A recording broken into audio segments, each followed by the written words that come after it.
Hello, back on track with Killer today.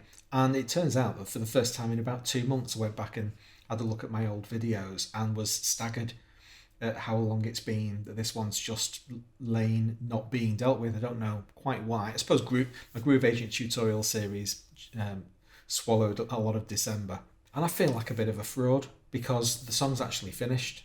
So, in terms of serial development of a piece of music, 4 episodes isn't an enormous amount, but it's one of those things that I listened to it this morning and I thought, I'm not doing anything else with this. I really love it the way it is. We're going to listen to it. There are several new pieces of music to talk about, but let's just get into the song and then we'll come back and do all that later.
Let's deal with the music side of things first. Each of these new parts basically just filled in a gap that each part of the song had. So once I'd decided that there was going to be this colossal vocal gap, what is it, 32 bars? Obviously, a lot of the other instruments had to do the heavy lifting.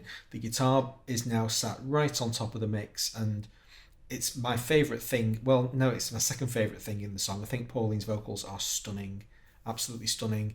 And even though the performance is great and I love the sound of her voice, I think my production is also really good. I'm really proud of that clarity, and the crystal clear kind of reverb that we're getting is, I need to use this sound again. It is just awesome. The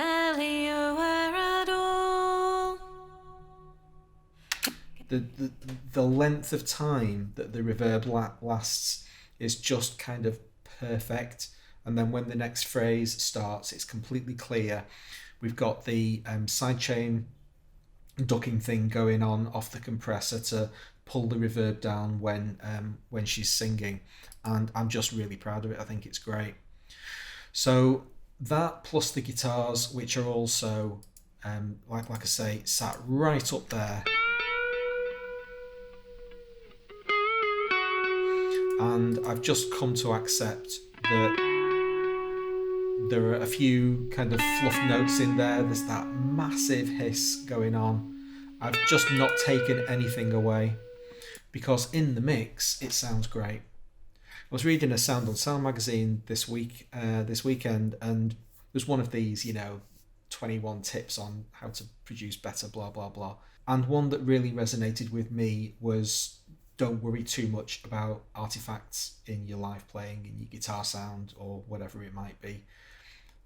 If it's absolutely egregious, if it's like noticeable in the mix and dragging down the quality of the song, that's one thing. They've got to go, either be re-recorded or find some way to hide them. But the stuff like the hiss, when the entire song's going, you cannot hear it.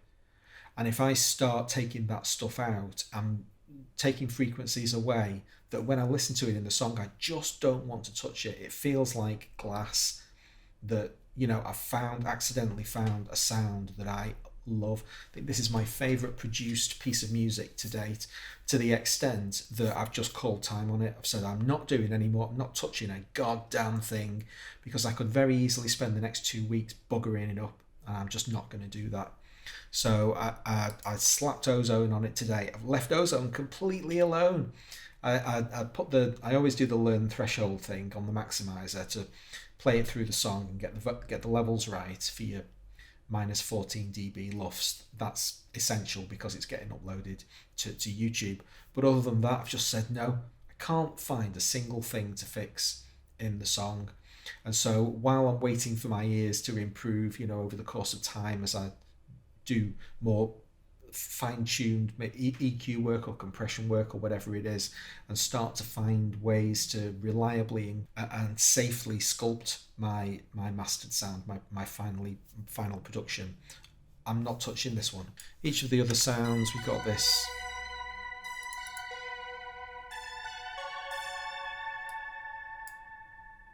kind of Jean-Michel Jarre sort of thing going on in the background, which I really like.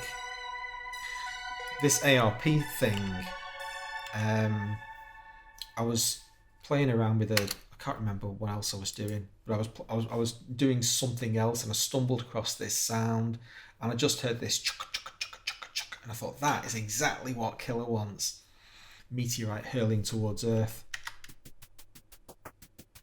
It's just a kind of weird, it's quite quiet, but every now and again, because I've plumbed some of the controls in the ARP up to automation and just like performed it while it was playing the thing. And every now and again it just pokes its head above the mix. And again, it's just one of those things that it was right first time. I did this in one take and I have no intention of going back to it. It's not musical at all, but it just really helps the rhythm of that section of the song.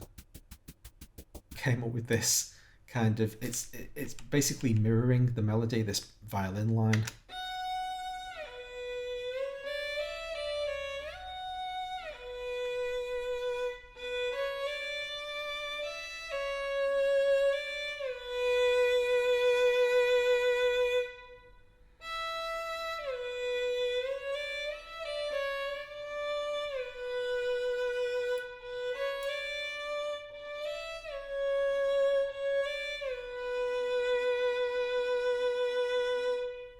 How about that for a plugin? Absolutely fantastic. What a sound. It's just...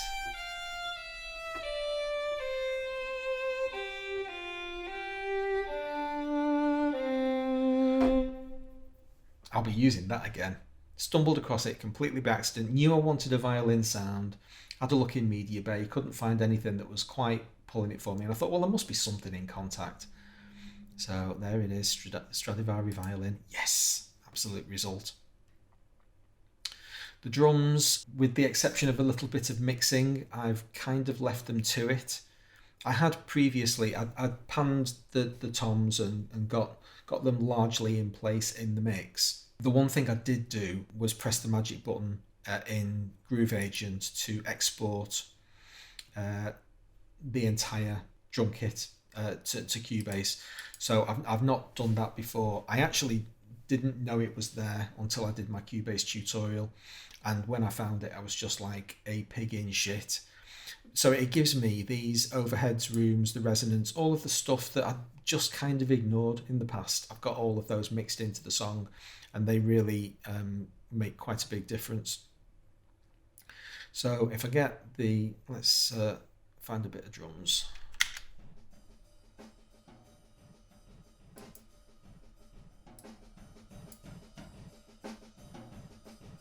So that's just the room. The resonance is very, very quiet. You very rarely hear much going on there. A little bit of, you can hear the snare can be resonating. Overhead's obviously going to be dominated by the cymbals. That's what they're all about. So between them, this is what they're adding to the drum sound that I previously didn't have.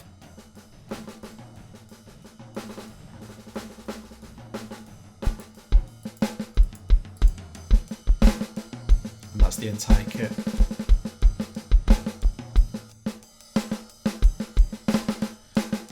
So if I go the other way now and take these extra bits out, then you'll hear it loses a lot of dimension. That is really quite spectacular.